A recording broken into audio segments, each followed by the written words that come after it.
أعوذ بالله من الشيطان الرجيم. بسم الله الرحمن الرحيم. الحمد لله رب العالمين، وصلى الله على سيدنا محمد وعلى آله الطيبين الطاهرين. اللهم صل على محمد وآل محمد. يقول الله سبحانه وتعالى في كتابه المجيد: يا أيها الناس إنا خلقناكم من ذكر وأنثى وجعلناكم شعوبا وقبائل لتعارفوا إن أكرمكم عند الله أتقاكم. صدق الله العلي العظيم. Mwenyezi Mungu Subhanahu wa Ta'ala, kama mlivyosikia aya hiyo, anasema katika tafsiri aya hii kwamba enyi watu, hakika yetu sisi tumewaumba nyinyi kutokana na mwanamke na mwanamume, min dhakarin wa untha, kutokana na mwanamume na mwanamke. Kwa hiyo hapa tunapata somo: kila unachokiona katika huu ulimwengu kimetokana na mume na mke upande wa wanadamu, isipokuwa baadhi ya viumbe vilivyoteuliwa na Mungu ambavyo mara nyingine vimekuja pasi na kuwa na baba na mama, kama Nabiyullahi Adam alayhi salam, ambaye ni awwalu khalqillah, ni kiumbe cha kwanza kama sehemu ya wanadamu, ndio maana tunamuita Abul Bashar. Lakini mara nyingine kuna viumbe vimeletwa vina mama tu, havina baba, kama vile Nabiyullahi Isa alayhi salam. Tunasema Isa ibn Maryam, kwa maana hana baba. Lakini kuna viumbe vingine pia wasiokuwa wanadamu kama Naqatu Nabiyullahi Saleh, kama simtokosea, ni ngamia ambaye alitolewa katika jiwe katika jabal, hana baba wala mama. Kama vile fimbo ya Nabiyullahi Musa alayhi salam, umeona, ni fimbo ambayo watu wengi wana maswali ya kuuliza, ni fimbo ya mti gani na kadhalika. Kwa hiyo mayahumu na leo, kinachotuhusu ni kwamba sisi tumetokana na mwanamume na mwanamke. Waja'alnakum shu'uban wa qabaila litaarafu. Mungu anaendelea kusema kwamba na nimewawekea nyinyi mataifa tofauti tofauti, nimewawekea nyinyi makabila tofauti tofauti, nimewawekea nyinyi tamaduni tofauti tofauti, nimewawekea nyinyi lugha ya mawasiliano tofauti tofauti. Lengo ni nini Mungu? Kwa nini ufanye hivyo? Anasema litaarafu, mpate kujuana, mpate kufahamiana. Tukishafahamiana tutajua kwamba huyu ni nani, huyu ni nani, huyu ni nani, kupitia akhlaq. Tutaelimishana, tutabadilishana fikra. Lakini lengo kubwa, ndugu yangu, ni kujisifu na makabila, ni kujisifu na usara, uzao, kwamba mimi nimetoka kwenye familia fulani. La, kujisifu kwamba mimi nimetokea katika kabila fulani. La, mimi nimetokea Ulaya. La, Ulaya ni nini? Hakuna kitu kilichobeba utukufu wa kuipa sharafu Ulaya, hakuna. Wewe mwanadamu, hakuna kitu ambacho unaweza ukakisema kwamba kimekupa utukufu isipokuwa ni kitu kimoja ambacho tutakieleza. Umeona? Kwa hiyo huwezi kujisifu kwa wewe kuwepo Ulaya, huwezi kujisifu kwa wewe kuwepo Tanzania, huwezi kujisifu kwa wewe kuwepo Palestine, kuwepo Iran, kuwepo wapi. Kinachobeba utu wako, inna akramakum indallahi atqakum, hakika mbora, mcha Mungu, mbora, mzuri, mwenye hadhi. Hakika mtu safi mbele ya Mungu ni yule mcha Mungu. Basi kwa hiyo wewe uwe Marekani, wewe uwe Tanzania, wewe uwe Irani, wewe uwe Iraq, wewe uwe nchi yoyote na taifa lolote, kama hauna ucha Mungu, wewe mbele ya Mungu si chochote. Wewe mbele ya Mungu ni mtu dhaifu, ni mtu ambaye hauna la mahala laka min al-i'rab, hauna sehemu, hauna nafasi. Wa maswiruka, na mwisho maishilizio yako annar, moto. Kwa nini? Kwa sababu umekosa atakwa, ucha Mungu. Moyo wako mchafu, moyo wako mchafu. Sasa watu wengine wanaishi kujilazimisha sana, aigize maisha, aigize kwamba yuko safi na ile hali yeye sio safi. Ni hatari sana, tusiishi katika maisha hayo. Kwa nini ulazimishe kuishi maisha ambayo sio yako? Kwa nini uishi maisha sio yako? Ishi maisha yako, dhihirisha kwamba wewe ni nani. Usilazimishe kuishi maisha ya jirani yako.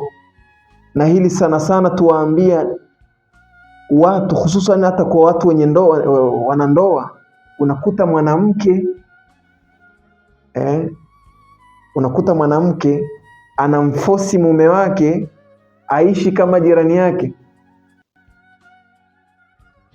Mume wangu, kuna jirani, angalia mwenzangu kanunuliwa nguo nzuri, na wewe unataka kuvaa nguo kama ile. Kwa nini uishi maisha ya mtu? Mume wangu, angalia mwenzako kamnunulia mke wake gari zuri. Kwa nini ulazimishe kuishi maisha ya mtu? Kwani wewe ni lazima uishi maisha ya mtu mwingine? Ishi maisha yako.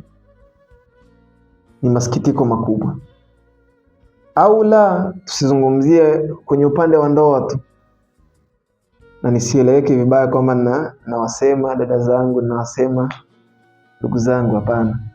Tuje hata kwenye upande mwingine. Wewe ni mwanamume, kwa nini unaishi kwa kuangalia fulani yuko hivi, ana hela, unaminyana? Uwezo wako ni wa chini. Ishi kama alivyo, kama ulivyo, usiishi kama alivyo. Ni hatari sana. Mmoja katika wanazuoni katika ukanda wetu wa Afrika, naye si mwingine ni As-Sayyid wa Aidarus. Mwenyezi Mungu ampe nguvu, Mwenyezi Mungu ampe afya njema. Tumewahi kukaa tukizungumza kwenye kikao, akazungumza mambo mengi sana, kwa sababu alikuwa anazungumzia mambo ya kuhusu wanafunzi, kuhusu kutafuta ilmu.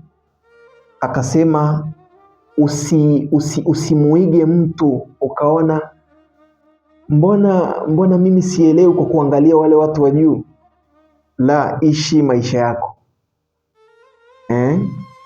Angalia uwezo wako, kichwa chako kinapokea vipi maalumati.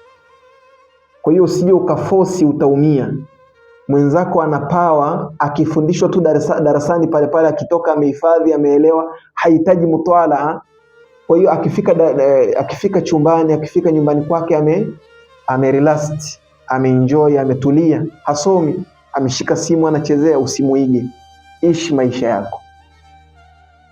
Ukimuiga, mnakuta kwenye mtihani, yule alikuwa analala na wewe umemuiga, umelala, mwenzako anafaulu. Kwa nini? Yale ni maisha yake, na wewe tafuta maisha yako. Nakumbuka moja katika maneno mazuri ya kuaidi hii aya kwa ajili ya kutafuta kufika katika ule uchamungu Mungu anao tutaka. Mwanazuoni anasema kwamba aish insaniyatak, uishi ubinadamu wako. usiige. Kwa nini? Kwa sababu katika ubinadamu, katika hali ya kiubinadamu kuna hali mbili. Kuna hali ya dhaaf, ya mapungufu, na kuna hali ya kuwa, ya ukamilifu, bidhaafiha wa quwwatiha. Kwa hiyo ziko hali mbili. Sasa ishi hali yako, jua madhaifu yako ni yapi, jua ukamilifu wako uko wapi. Kwa kutambua hayo, anasema utakuwa umepiga hatua kubwa sana, utakuwa umevuka stage ambayo mtu anaweza akakufukuzia na asikukamate. Kwa nini? Kwa sababu umejitambua. Na ndio hapa tunasema kwamba mtu akishajua madhaifu yake ni yapi akayaishi, akijua ukamilifu wake uko wapi na akauishi, huyu tunasema huyu mtu anautafuta ukamilifu ule ambao Mwenyezi Mungu alisema laqad karramna bani adam, tumemtukuza mwanadamu. Kwa hiyo ule ukamilifu ndio anakwenda kuutafuta. Aishi insaniyatak, uishi ubinadamu wako, usifosi kuishi hali ambayo sio uhalisia wako. Lakini katika hizo hali mbili, bidhafiha wa quwwatiha, hali ya udhaifu, mapungufu yako, na ukamilifu wako unaotambua, anasema kun ma Allah, kuwa pamoja na Mungu. Walakin fi kila alhalatain, katika kila hali zote hizo mbili, kun ma Allahi, kuwa na Mungu. Usitegemee wanadamu kwa udhaifu wako uliokuwa nao eti aje akunyanyue ya kukamilisha. Hakuna, utajidanganya. Hakuna mtu anayependa kumnyanyua mwenzake isipokuwa wachache walioteuliwa na Mungu. Sijui mmenielewa vizuri. Kwa naomba tufahamiane kwenye nukta hii. Kun ma Allah fi kila alhalatain. Ukishakuwa na Mungu muda wote, una matatizo uko na Mungu, una raha uko na Mungu, umekumbwa na misiba, inna lillahi wa inna ilaihi raji'un, uko na Mungu, hutetereki. Unajua mwisho wake nini? Yakunillahu ma'ak, Mungu anakuwa na wewe. Ndio pale unakuta kwamba kila unachokisema haukosei, kila unachokisema kinakuwa na nguvu katika jamii, kila unachokisema unakuta kinapendwa na watu. Kwa nini? Kwa sababu ndani yake una Mungu, ndani yake una Mungu. Sasa naomba tukamate hii njia kwamba tuishi ubinadamu wetu, tusiige. Kwa kusema hayo, astaghfirullah li wa lakum. Assalamu alaikum wa rahmatullahi wa barakatuh.